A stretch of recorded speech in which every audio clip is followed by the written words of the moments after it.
आज हम और हमारी मातृभूमि विश्व इतिहास के दोराहे पर आ खड़ी हुई। मैं आजादी की चाह रखने वाले समस्त भारतवासियों से आह्वान करता हूं कि आप ब्रितानी गुलामी के खिलाफ तब तक युद्ध जारी रखिए जब तक मातृभूमि मुक्ति न प्राप्त कर ले। जय हिंद। 1939 का साल विश्व इतिहास में ऐसे जंग की शुरुआत का साल था जिसके विनाश की नई परिभाषा करती थी। पराधीन भारतवासी अपनी स्वतंत्रता के लिए संघर्ष कर रहे थे। वायसराय ने फरमान निकलवा दिया कि जब तक लड़ाई चल रही है भारत अपनी आजादी की बात न करे। इस फरमान के विरोध में भारत के अलग अलग सूबों की कांग्रेस सरकारों ने इस्तीफा देना शुरू कर दिया। सुभाष बाबू कांग्रेस छोड़ अपने संगठन को मजबूत करने में लगे थे। उनकी राय बिल्कुल अलग थी। आजादी का लक्ष्य प्राप्त करने के लिए कठोर निर्णय लेने ही होंगे। अहिंसा का विचार पावन और कारगर विचार है, लेकिन जब इससे बात नहीं बनती तब दूसरे रास्ते भी ढूंढने पड़ते हैं। भारत के लिए यह सुनहरा अवसर है। ब्रितानी हुकूमत से अब हमें कोई समझौता मंजूर नहीं। All power to Indian people. Subhash Chandra Bose को गिरफ्तार कर जेल में डाल दिया गया था। सुभाष के लिए संघर्ष करना कठिन होता जा रहा था। अंग्रेजी हुकूमत कभी उन्हें जेल में डालती, कभी पराए मुल्क भेजती थी, तो कभी पहले मातृभूमि की मुक्ति ही सुभाष का लक्ष्य था। वो जेल में बैठे देश से बाहर जाकर संघर्ष को गति देने के बारे में सोचने लगे। अब समय आ गया है जब राष्ट्र की लड़ाई अंतर्राष्ट्रीय राजनीति में प्रवेश कर लड़नी पड़ेगी। मुझे इस काल कोठरी से निकलना ही होगा। मैं आमरण अनशन करूंगा। कारागार से निकलने में अहिंसा के इस हथियार ने खूब काम किया। वे रिहा हो गए, लेकिन उन पर निगरानी बदस्तूर। यूरोप की धरती पर बंदी बनाए गए लोगों ने शरण ली। किसी तरह उन्हें लामबंद किया जा सके तो एक बड़ी शक्ति के साथ इस ब्रितानी हुकूमत पर धावा बोला जा सकता है। 17 जनवरी 1941 की रात अपने भतीजे शिशिर की मदद से बंद गले की शेरवानी, खुला पजामा और सिर पर रोएदार अस्तरखानी टोपी पहन मोहम्मद जियाउद्दीन वो हिंदुस्तान से निकल गए। अकबर शाह नाम के एक शख्स की मदद से वो काबुल पहुंचे। आगे का सफर उन्हें खुद ही तय करना था। सुभाष भेस बदलते, जुगत भिड़ाते, बचते बचाते बर्लिन पहुंचे। जिस माटी में सुभाष पैदा हुए थे उसी माटी की मृत्यु के लिए उन्हें उससे दूर जाना पड़ा। ओ अमर देशेर माटी तुम्हार परे ठहकाई। 23 जनवरी 1897 को जिस वर्ष महारानी विक्टोरिया के राज का स्वर्ण समारोह मनाया जा रहा था, बंगाल प्रेसिडेंसी के कटक में सुभाष का जन्म हुआ। किसे पता था कि आगे चलकर यही सुभाष इसी विक्टोरिया हुकूमत के खिलाफ संघर्ष की कमान संभालेगा। बचपन द्वंद से भरा था। मन में सवाल उठते और मिटते जाते। 15 साल की आयु में विवेकानंद के विचारों से उनका परिचय हुआ, जिसका उनके व्यक्तित्व पर गहरा प्रभाव पड़ा। मातृभूमि आराध्य है, प्रत्येक भारतीय सहोदर है और भारत की मुक्ति जनशक्ति पर है।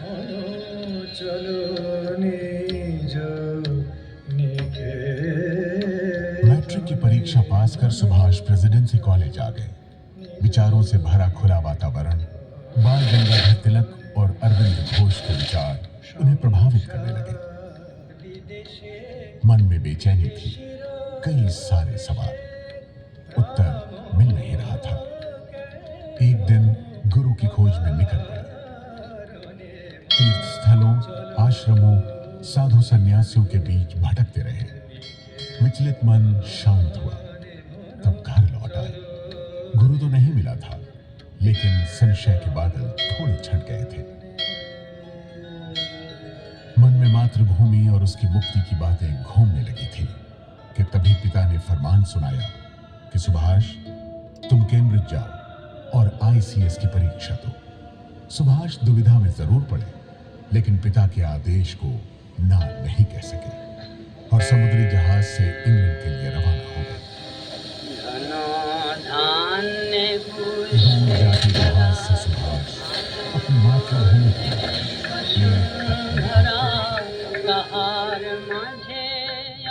कैम्ब्रिज का सत्र आरंभ हो गया था, फिर भी उन्हें दाखिला मिल गया। सुभाष जी जान से जुट गए और आईसीएस की परीक्षा पास कर ली। मन को फिर द्वंद ने आ घेरा।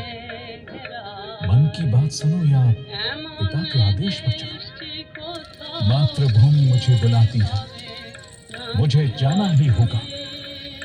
लोग पागल समझे तो समझे, मातृभूमि की मुक्ति के लिए कष्ट तो उठाना ही पड़ेगा। सिविल सेवा से त्याग पत्र देकर वे लौटे और गांधी जी से मिलने के बाद देशबंधु चितरंजन दास से मिलने पहुंच गए। चितरंजन दास से पहली मुलाकात के बाद उन्हें लगा मानो गुरु मिल गए हो। सुभाष चितरंजन दास के सिपाही बन स्वतंत्रता आंदोलन में कूद पड़े।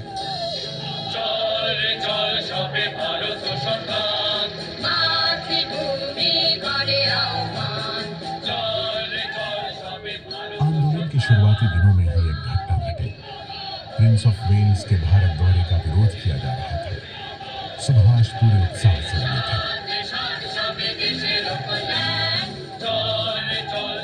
गिरफ्तारियां हो रही थी कि तभी खबर मिली कि देशबंधु जी की पत्नी वासंती देवी गिरफ्तार कर ली गई। वे दुखी मन से देशबंधु जी के पास पहुंचे। उन्हें पीड़ा इस बात की नहीं थी कि वासंती देवी को गिरफ्तार कर लिया गया, बल्कि दुख इस बात का था कि उन्हें गिरफ्तार क्यों नहीं किया गया। उनकी यह इच्छा जल्द ही पूरी हो गई। सुभाष को देशबंधु जी के साथ अलीपुर सेंट्रल जेल में बंद कर दिया गया। फिर तो जब तक हिंदुस्तान में रहे, जेल जाने का सिलसिला लगा रहा।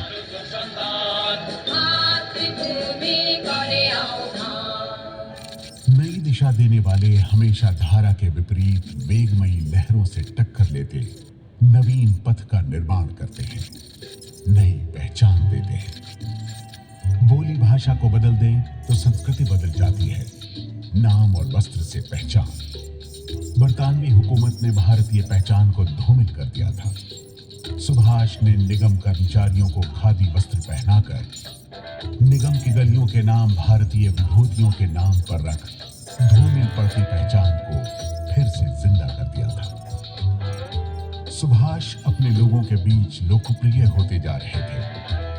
इसीलिए सुभाष हुक्मरानों की आंखों में चुभने लगे और क्रांतिकारी षड्यंत्र का झूठा आरोप लगा उन्हें गिरफ्तार कर बर्मा के मांडवी जेल भेज दिया गया। ये वही जेल है जहां लोकमान्य तिलक और लाला लाजपत राय जैसे संग्रामियों को रखा गया था। मांडले मेरे लिए जेल नहीं, तीर्थ है। मैं तीर्थ पर निकला हूं। मांडले जेल नहीं, यातना गृह था। लकड़ी का बना लकड़कोट था। मौसम की मार पड़ती, बारिश का पानी अंदर घुस आता। कहां खड़े हूं, कहां बैठे। गिरता स्वास्थ्य और निमोनिया की मार झेल 3 साल की सजा के बाद वे एक मजबूत नेता के रूप में बाहर निकले। सुभाष युवाओं के चहेते बन गए थे। उनकी उपस्थिति युवाओं में जोश भर देती थी। गांधी जी जब एकांत में चिंतन कर रहे थे, तब सुभाष ने स्वतंत्रता संग्राम की गति को बनाए रखने में आगे बढ़कर योगदान दिया। मिल मजदूरों को संगठित किया, साइमन कमीशन का विरोध किया, विदेशी वस्तुओं का बहिष्कार। सुभाष युवाओं और श्रमिकों के चहेते बन गए। उनकी उपस्थिति सभाओं में जोश भर देती थी। अपने पिता के साथ चले संग्राम में तो सुभाष जीत गए, लेकिन स्वाधीनता संग्राम की भूमि पर राष्ट्रपिता खड़े थे। व्यास नदी का किनारा था और ऊपर स्वतंत्रता संग्राम का झंडा लहरा रहा था। गांधी जी ने संपूर्ण स्वाधीनता का प्रस्ताव रखा, सुभाष खड़े हुए और बोले, आप संपूर्ण बहिष्कार के लिए तैयार नहीं। काउंसिलों के बहिष्कार से कुछ हासिल नहीं होगा। मेरा सिद्धांत है सब कुछ या कुछ नहीं। जब तक दलित, श्रमिक, वंचित संगठित नहीं होंगे, सविनय अवज्ञा कारगर नहीं होगा। गांधी जी के सविनय अवज्ञा के प्रस्ताव को स्वीकार कर लिया गया, लेकिन मतभेद की लकीर खिंच गई थी। सुभाष एक बार फिर गिरफ्तार कर लिए गए। 1 साल बाद जब छूट कर आए तो फिर जेल में डाल दिए गए। मध्य प्रदेश के सिवनी जिले में जब तबीयत खराब होने लगी तो रिहा करने की बजाय वियना भेज दिया गया। अजीब सिलसिला था। सुभाष की आजादी हुकूमत के लिए खतरा बन सकती थी। 1938 में जब इंग्लैंड में थे तभी पता चला कि उन्हें कांग्रेस का अध्यक्ष बना दिया गया है। नए इरादों और भविष्य के सपनों के साथ हरिपुरा गुजरात के अधिवेशन में पहुंचे और पूरे जोश से घोषणा कर दी, साथियों, धरती पर अब ऐसी कोई ताकत नहीं जो भारत को पराधीन कर सके और आने वाले वक्त में हम इसे सत्य करके दिखाएंगे। सुभाष नई सोच और जवां इरादों वाले नेता थे। वे भविष्य के सपने देख रहे थे। आजाद भारत आर्थिक प्रगति के रास्ते पर कैसे चलेगा? दुनिया के दूसरे देशों के साथ कंधे से कंधा मिलाकर बराबरी के साथ कैसे खड़ा होगा? अपने ही लोगों के बीच सुभाष को शक की नजर से देखा जाने लगा। इसीलिए जब दूसरी बार अध्यक्ष पद के लिए खड़े हुए और जीत गए, तब कार्यकारिणी के सदस्यों में से अधिकांश ने इस्तीफा दे दिया। गांधी जी ने सीतारमैया की हार को अपनी हार तक कह डाला। गांधी और सुभाष के नजरिए की खाई और गहरी हो गई। सुभाष गांधी जी से मिले, लेकिन खाई पाटी नहीं जा सकी। मध्य प्रदेश के त्रिपुरी में बीमारी की हालत में भी जाना पड़ा। आंतरिक खींचतान और दमघोंटू वातावरण। सुभाष ने अप्रैल 1939 के कलकत्ता की बैठक में इस्तीफा दे दिया। कांग्रेस ने दूरदृष्टि वाला विचारोत्तेजक युवा अध्यक्ष खो दिया था। सुभाष खिन्न थे कि जिस संगठन के साथ आंदोलन में उन्होंने अपने जीवन के 20 वर्ष लगा दिए, वहां इतना अविश्वास। तभी गुरुदेव रविंद्रनाथ ठाकुर ने अपने मधुर वचनों से उनके संताप को हर लिया। मैं उस पौ को फूटते देख रहा हूं जिसमें तुम्हारी राजनीतिक साधना शुरू हुई थी। आज तुम मध्याह्न के उस निर्मल आलोक में उद्भाषित हो रहे हो जिसमें शंकाओं का प्रवेश निषिद्ध है। मुझे लगता है तुम अपने मातृभूमि के लिए नई रोशनी और उम्मीद के संदेश वाहक बनकर आए हो। आने वाली लड़ाई में उसका साथ शायद मैं न दे पाऊं। मैं केवल आशीर्वाद दे सकता हूं और विदा लेता हूं। आश्वस्त हूं कि देश के बोझ और दुख को तुमने अपना बोझ और दुख बना लिया है और देश की स्वाधीनता के रूप में उद्दिष्ट प्रतिफल उसे जल्द ही मिलने वाला है। स्वदेश के चित्त में नूतन प्राण संचार करने का पुण्य व्रत तुमने ग्रहण किया। इसलिए मैं अपना नाटक ताशेर देश तुम्हारे उत्सर्ग कर रहा हूं।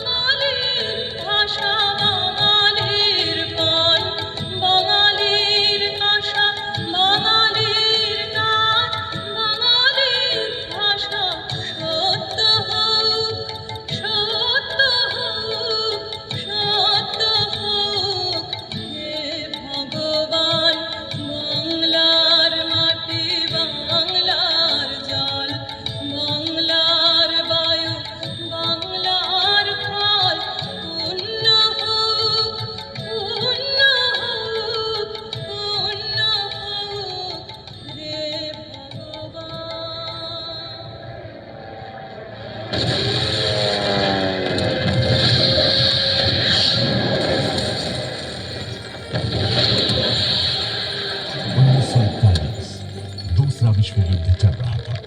सुभाष यूरोप में मौजूद थे।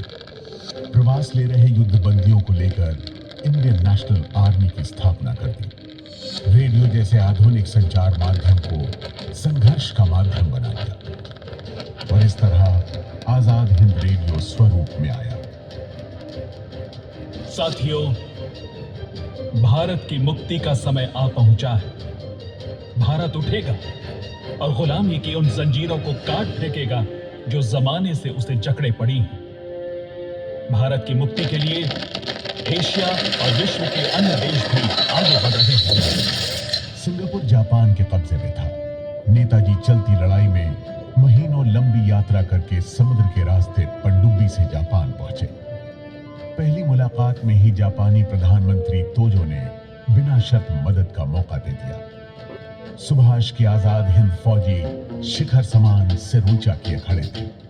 नेताजी के एक आदेश पर मातृभूमि पर बलि चढ़ने को तैयार।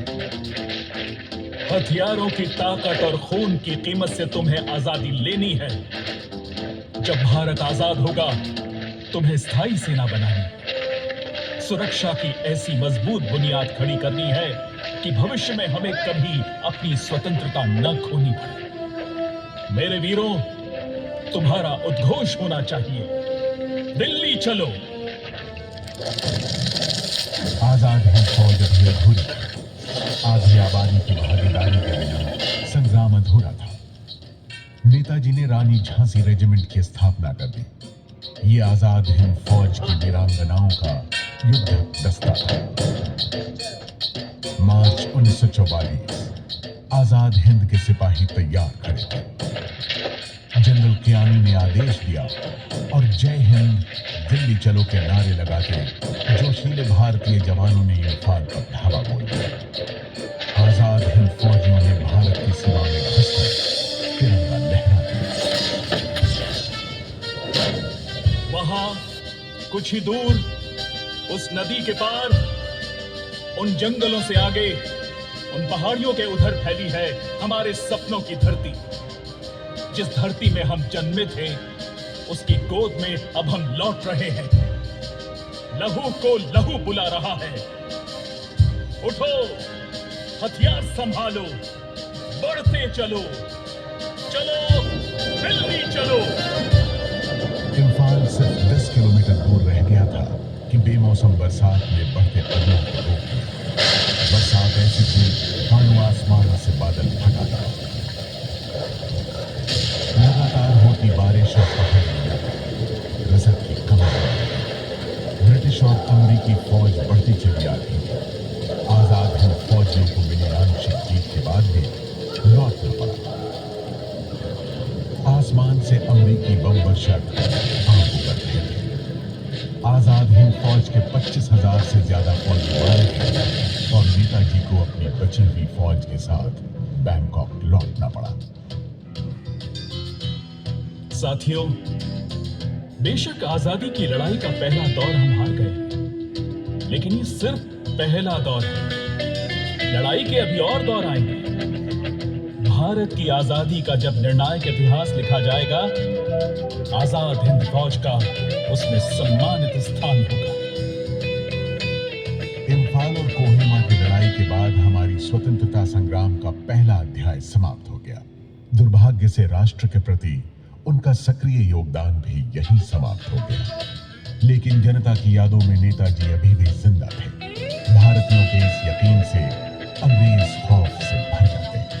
1945 में लाल किले में चले इंडियन नेशनल आर्मी ट्रायल और 1946 के कराची से कलकत्ता तक हुए नौसैनिक विद्रोह तक नेताजी का डर अंग्रेजों पर बना रहा। अंग्रेजी हुकूमत के खिलाफ नेताजी और आईएनए का ये संघर्ष सन 1947 को भारत की आजादी को साकार कर पूर्ण हुआ। समस्त भारत आज भी उनके योगदान के लिए कृतज्ञ महसूस करता है।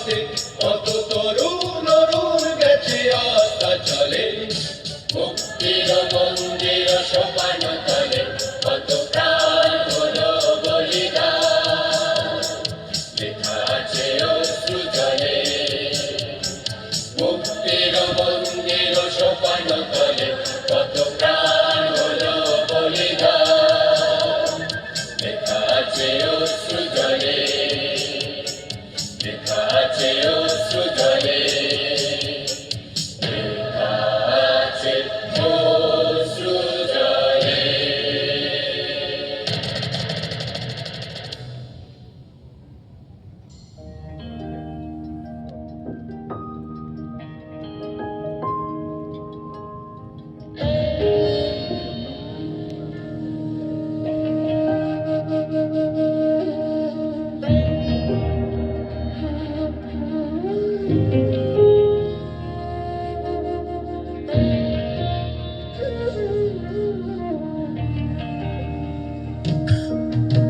शुभ सुख चैन की बरखा बरसे भारत भाग है जागा पंजाब सिंध गुजरात मराठा द्राविड़ उत्कल बंगा चंचल सागर विंध्य हिमालय नीला यमुना गंगा तेरे नित गुण गाए तुझसे जीवन पाए हर तन पाए आशा सूरज बनकर जग पर चमके भारत नाम सुहाना जय हो जय हो जय हो जय जय जय जय हो भारत नाम सुहाना